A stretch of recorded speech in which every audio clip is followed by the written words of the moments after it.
Okay, I'm here with Nolan, and he's gonna give us some insight on, first of all, explain to us, people who don't understand swim, the step-by-step process you have to do in the 50 free. So the 50 free is a very fast and very short race. There's basically just the dive, then a little bit of swimming, then a flip turn, and then swim the rest of the way into the finish. And it's basically just the dive, underwater, and then swim as hard as you can into the wall, flip turn, and then swim as hard as you can to the last wall, and then finish it off. You want to finish really long and stretched out. Okay. So let's start with the dive. How should you be when you dive in?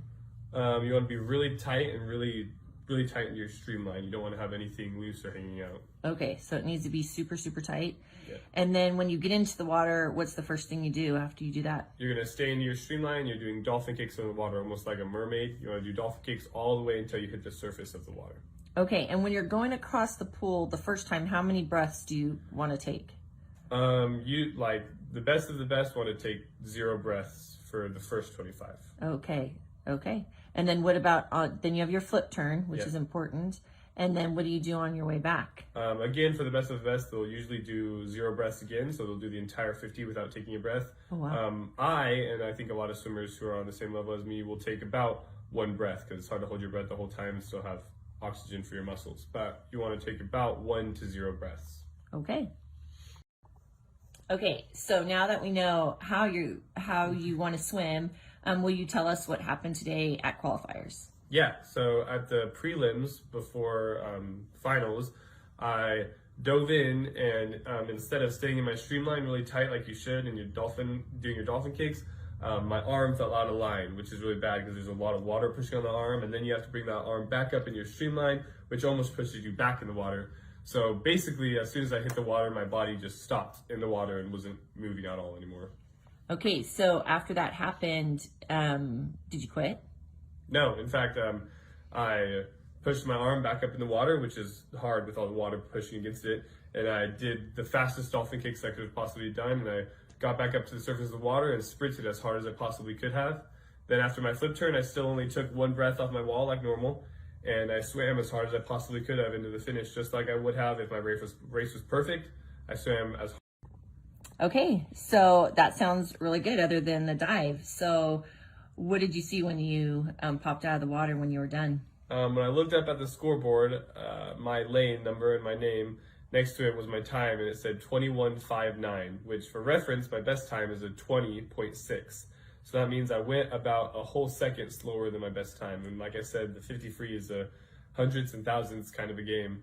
So that meant that I not only had the slowest time in my heat, but I pretty much had one of the slowest times in the entire meet. And after looking at the leaderboard, they only show the top 50, and my time wasn't even up there. I wasn't even shown. So most people could have looked at that and thought like that was a really bad time, and it was pretty slow. So.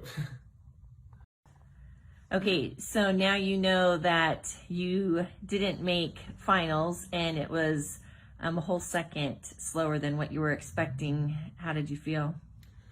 When I first saw my time, I actually felt different than I thought I would have expected. I just kind of thought in my mind like that was a bad time, but I wasn't down. I wasn't thinking, oh, you're terrible or you failed. I just thought, Then they started the next heat and I hopped out of the pool. And while drying off, I kind of just thought for a little bit and thought about how it's kind of going to stink to have to go and tell people that I went slower, a lot slower than I wanted to, but it's just a meet and it's just a 1 swim. And it's just, this was one short little piece of my entire career of hours upon hours of training, and 20.159 seconds doesn't define my career of swimming. So. Okay, so when you got out of the pool, the first person you had to talk to was Coach. So what did she say? When I got to her, she gave me a fist bump, just like she always does after every race. And she said, "We both know what went wrong, right? That dive was terrible." And we both laughed a little bit and just acknowledged the fact that we both understood that dive was terrible, but it didn't define the rest of my race. In fact, I swam really good after that. And so Coach said, after we talked about that for a little bit, she said, "Good job, and I'll see you back up on top of the deck." And so I went and changed, and went back with Coach, and then we went and got some old Texas barbecue and had a good time talking about how awesome it is to be at nationals and how amazing it is to have the opportunity to come to Texas and to be able to do something that I not even a year ago would have thought was even possible. I never thought I'd be traveling to nationals for a swim meet. That didn't even occur to me in my mind. So this is something that is not only a goal come true, but it's something that I hadn't even planned for.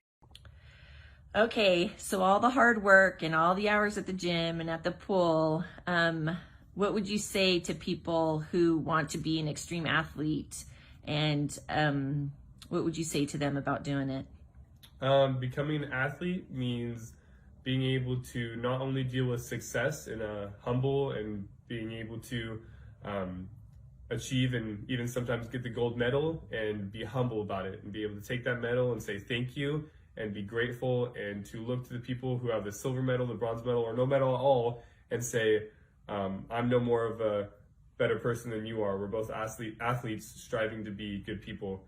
And on top of that, being able to deal with failure and being able to deal with times where you put out a goal and you look up at that scoreboard and it's not what you wanted, and being able to be humble and being able to congratulate the person who got first base, or to be able to go and find people who did. So now that nationals is over, what are your future goals? Well, this is definitely not the end for me. This is my future, whatever it may hold. If it has to do with swim, another big meet, or if it has to do with school, or just life, or church, whatever it is, I'll be back and always trying to improve myself. I will come into every day expecting to become a better person and trying to improve in any way possible, so that one day when I have the opportunity to have another piece of big success, I'll be able to take hold of that and be proud of it and be able to show people. But always remember that no matter how many times I have success, or no matter how many times anybody gets to achieve success, they never achieved it without learning how to fail over and over and over again. So success never comes without failure, and there's always a price to pay in that, but failure always comes with a lesson.